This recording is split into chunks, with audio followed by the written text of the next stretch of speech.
Hello guys, today we are going to sort an array using merge sort, and we are going to analyze its time complexity using graphs. As the name suggests that we are going to merge something, yes, we are going to merge two arrays, but first we divide the array in two equal parts till we are not getting single element in our array, or list you can say. A single element is always sorted in an array.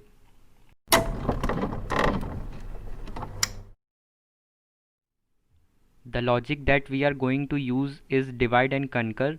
First we divide the array in equal parts and then we sort the array. You can see the length of my array is 6. If I divide in two equal parts, then my new array will contain 3 elements in both new arrays.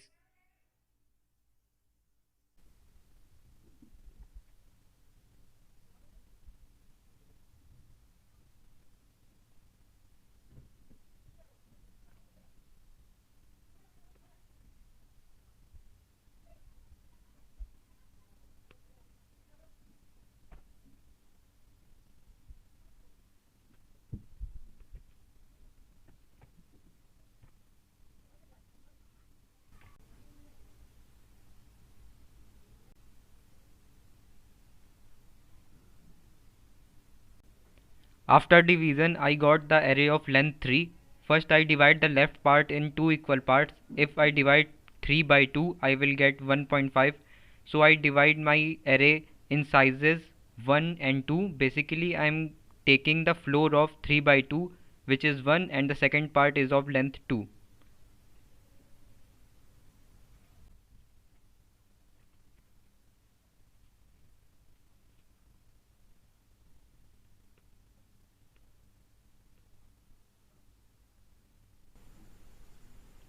You can see the length of my left array is 1, so I can't divide it further. But right array can be divided, so I divide my right array in two equal parts of length 1 and 1.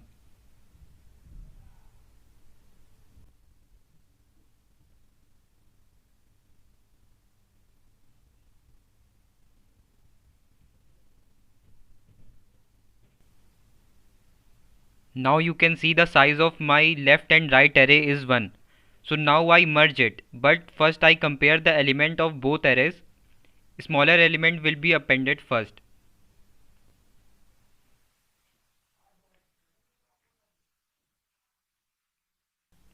So 16 will be my first element and 21 will be my second element. This array of two elements is now sorted. Now I merge it with 10. 10 will be appended first and then 16 and 21.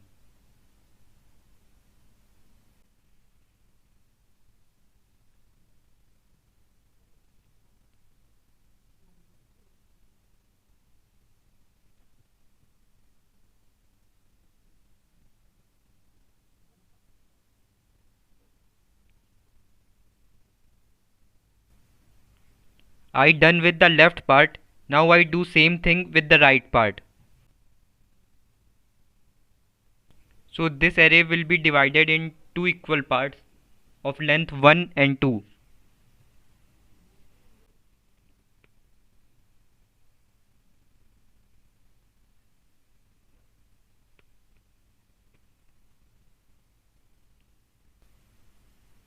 Now 4 and 3 will be divided in two equal parts.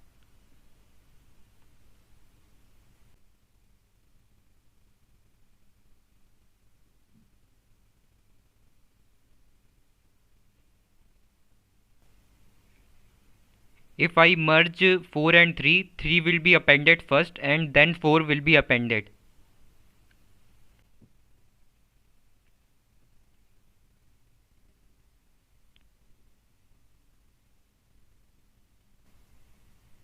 Now I merge it with 0.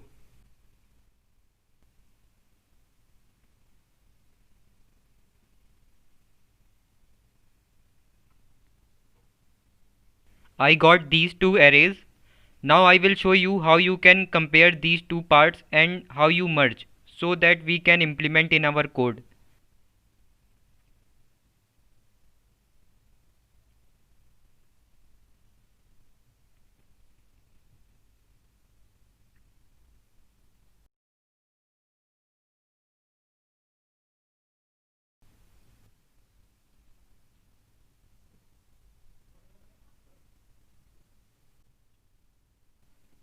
You can see I have left and right sorted array with indices I and j respectively. These I and j are used to traverse the array. I compare first element of left array with first element of right array.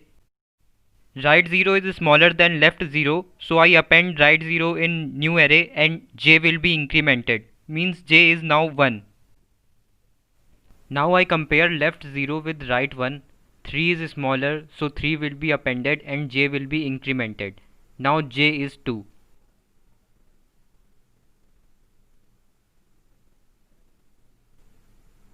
Now I compare left 0 with right 2. 4 is smaller than 10, so I append 4 in new array.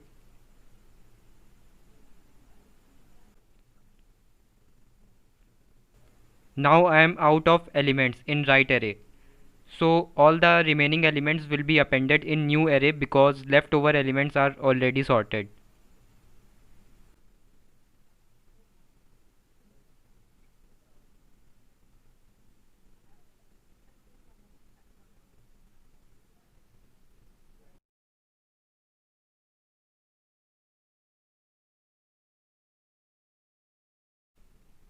You can see my array is now sorted. Now I will show you how you can implement in code. So first we are going to make a divide function which will take an array as an argument and it will divide the array recursively till we are not getting a single element in an array. Now I will define a function divide. If the size of array is 1, then I will simply return the array.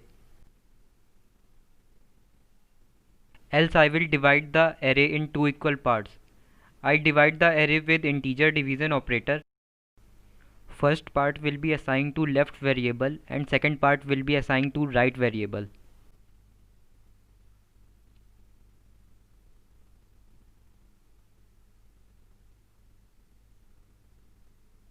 And after making two parts of this array, I have to pass this array again in the divide function because there may be chances that array or list in left variable has still length greater than 1. And this is called recursion because we are calling divide function again and again.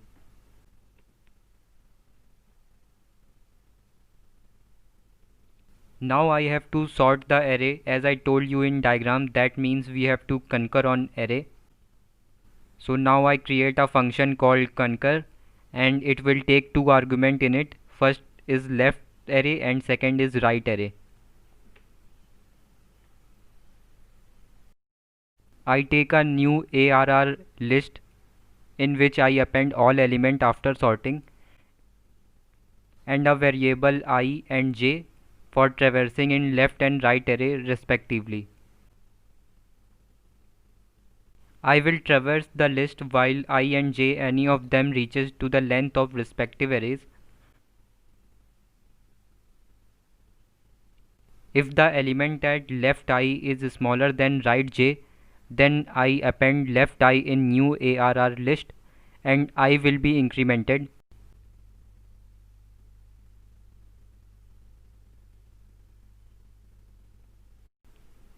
Else right j will be appended and j will be incremented.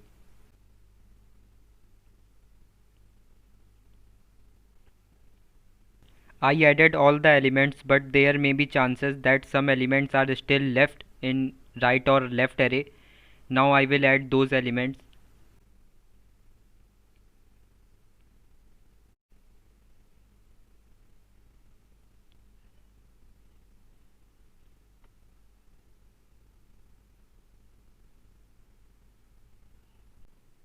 Now I return new ARR and I will call concur function in divide function.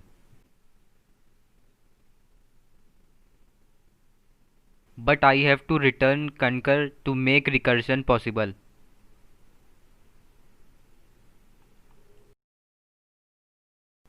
If I print the divide function after passing an array,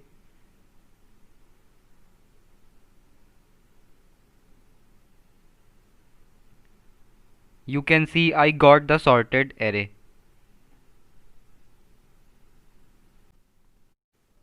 Now I am gonna make list of random integers for checking my algorithm. To do that I require a random module, so let's import it first.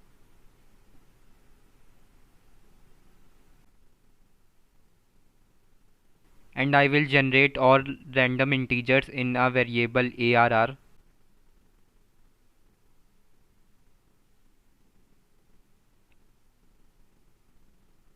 And then I pass this arr variable in divide function. If I run this program, you can see I got the sorted array.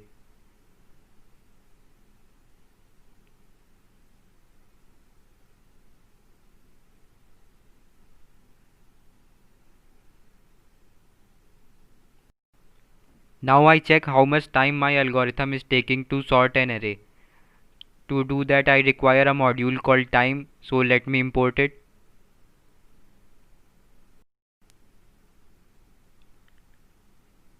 I will take the starting time in a start variable with the help of time.time, and I print the time taken, final time minus initial time, and I round it to 6 digits.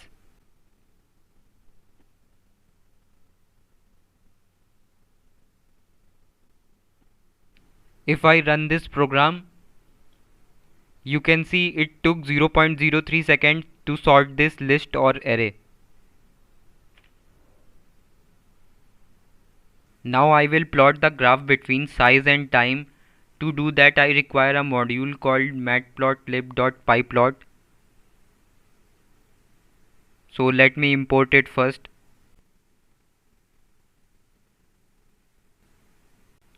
I want different sizes every time, so I put my this code inside of another for loop.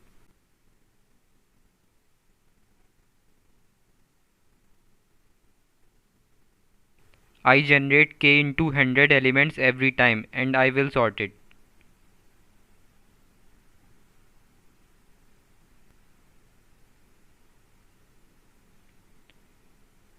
I will take a x coordinate list for all sizes and y coordinate list for all times.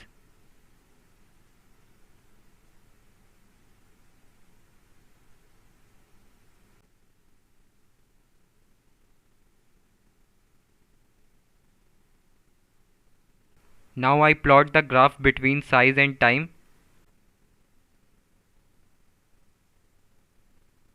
Sizes on the x-axis and time on the y-axis.